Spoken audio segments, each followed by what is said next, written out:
ಮುಖ್ಯಮಂತ್ರಿ ಸ್ಥಾನದಿಂದ ಸಿದ್ದರಾಮಯ್ಯನವ್ರನ್ನ ಕೆಳಗೆ ಇಳಿಸಿದ ಮೇಲೆ ರಾಜ್ಯ ಕಾಂಗ್ರೆಸ್ಗೆ ಭಾರಿ ಹೊಡೆತ ಬೀಳ್ತಾ ಇದೆ.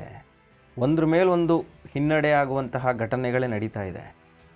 ಈಗ ಸಿದ್ದರಾಮಯ್ಯನವರ ಹೆಸರನ್ನು ಮುಂದೆ ಇಟ್ಟುಕೊಂಡು JDS ನಾಯಕರು ರಾಜ್ಯ ಕಾಂಗ್ರೆಸ್ ಸರ್ಕಾರದ ವಿರುದ್ಧ ಸಿಡಿದೆದ್ದಿದ್ದಾರೆ. ಖುದ್ದು ಮಾಜಿ ಪ್ರಧಾನಿ ದೇವೇಗೌಡರೇ ಎಲ್ಲೇ ಹೋಗಲಿ ಬಿಡದಿ ಟೌನ್ಶಿಪ್ ವಿರುದ್ಧದ ಹೋರಾಟದಲ್ಲಿ ಸಿದ್ದರಾಮಯ್ಯನವರ ಹೆಸರನ್ನು ತಗೋತಾ ಇದ್ದಾರೆ. ಹಲವು ಬಾರಿ ಸಿದ್ದರಾಮಯ್ಯನವರ ಹೆಸರನ್ನು ತೆಗೆದು DK ಶಿವಕುಮಾರ್ ಅವರ ವಿರುದ್ಧ ವಾಗ್ದಾಳಿಯನ್ನು ನಡೆಸಿದರು. ಇವತ್ತು ಕೂಡ ಅದೇ ನಡೆದಿದೆ. ಬಿಡದಿ ಟೌನ್ಶಿಪ್ ವಿರೋಧಿಸಿ 2ನೇ ದಿನದ ಬೃಹತ್ ಪಾದಯಾತ್ರೆ JDSನಿಂದ ನಡೀತಾ ಇದೆ. ಆ ಪಾದಯಾತ್ರೆಯಲ್ಲಿ ಕೇಂದ್ರ ಬಿಂದು ಆಗಿದ್ದವರು ಮಾಜಿ ಪ್ರಧಾನಿ ದೇವೇಗೌಡರು ಒಂದು ಮಾತನ್ನು ಹೇಳ್ತಾರೆ. ಅದು ಇವತ್ತು ರಾಜ್ಯ ಕಾಂಗ್ರೆಸ್ನಲ್ಲಿ ಭಾರಿ ಸಂಚಲನವನ್ನೇ ಸೃಷ್ಟಿ ಮಾಡ್ತಿರೋದು.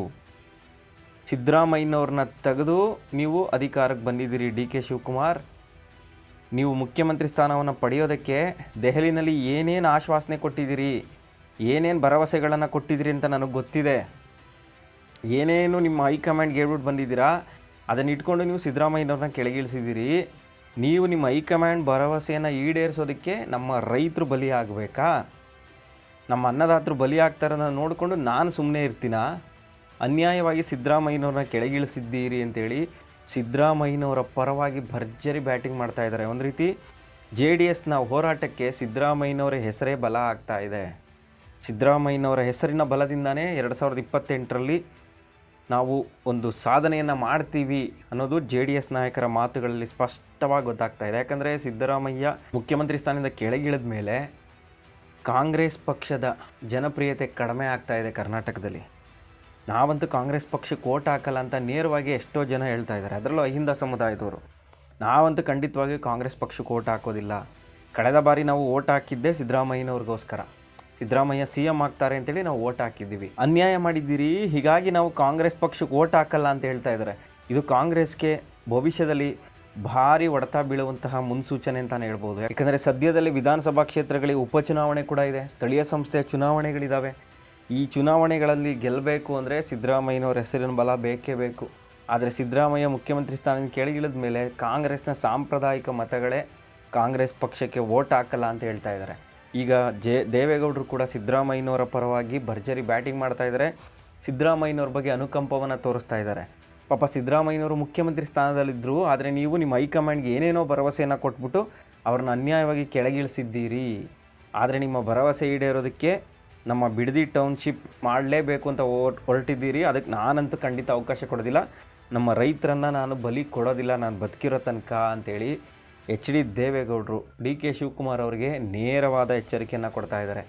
ಮತ್ತು HD ದೇವೇಗೌಡರ ಈ ಒಂದು ಮಾತು ಮತ್ತು ಮೊನ್ನೆ CM ಇಬ್ರಾಹಿಂ ಮೈಸೂರಿನಲ್ಲಿ ಸಿದ್ದರಾಮಯ್ಯನವ್ರನ್ನ ಭೇಟಿಯಾಗಿದ್ದು ಇದೆಲ್ಲವನ್ನು ನೋಡ್ತಾ ಇದ್ದರೆ 2028ರ ಚುನಾವಣೆಗೆ ಹಳೆಯ ದೋಸ್ತಿಗಳೆಲ್ಲ ಒಂದಾಗ್ತಾರೇನೋ, ಈ ಮೂಲಕ ಹಳೆಯ ಮತಗಳನ್ನು ಕ್ರೋಢೀಕರಣ ಮಾಡಿ ಕಾಂಗ್ರೆಸ್ಗೆ ಹೊಡೆತ ಕೊಡುವಂತಹ ಸಾಧ್ಯತೆ ಇದೆ ಮತ್ತು JDSಗೆ ಬಹುದೊಡ್ಡ ಲಾಭವಾಗುವಂತಹ ಸಾಧ್ಯತೆಯು ದಟ್ಟವಾಗ್ತಾ ಇದೆ. ಅದಕ್ಕೆ ಕಾರಣವಾಗಿದ್ದು ಹೈಕಮಾಂಡ್ ತೀರ್ಮಾನ. ಜನಾದೇಶದ ವಿರುದ್ಧವಾಗಿ ಹೈಕಮಾಂಡ್ ನಡ್ಕೊಂಡ್ಬಿಡ್ತಾ ಕಾಂಗ್ರೆಸ್ ಹೈಕಮಾಂಡ್ ಕರ್ನಾಟಕದಲ್ಲಿ. ಸಿದ್ದರಾಮಯ್ಯ CM ಆಗಲಿ ಅಂತ ಜನ ಓಟ್ ಹಾಕಿದ್ರು, ಆದರೆ ಆ ಓಟ್ಗೆ ಬೆಲೆ ಇಲ್ದಂಗೆ ಆಗೋಯ್ತಾ ಅನ್ನೋ ಚರ್ಚೆ ಶುರುವಾಗಿರೋದು. ಈಗ ದೇವೇಗೌಡರು ಎಲ್ಲಂದರಲ್ಲಿ ಸಿದ್ದರಾಮಯ್ಯನವ್ರನ್ನ ಹಾಡಿ ಹೊಗಳ್ತಾ ಇದ್ದಾರೆ.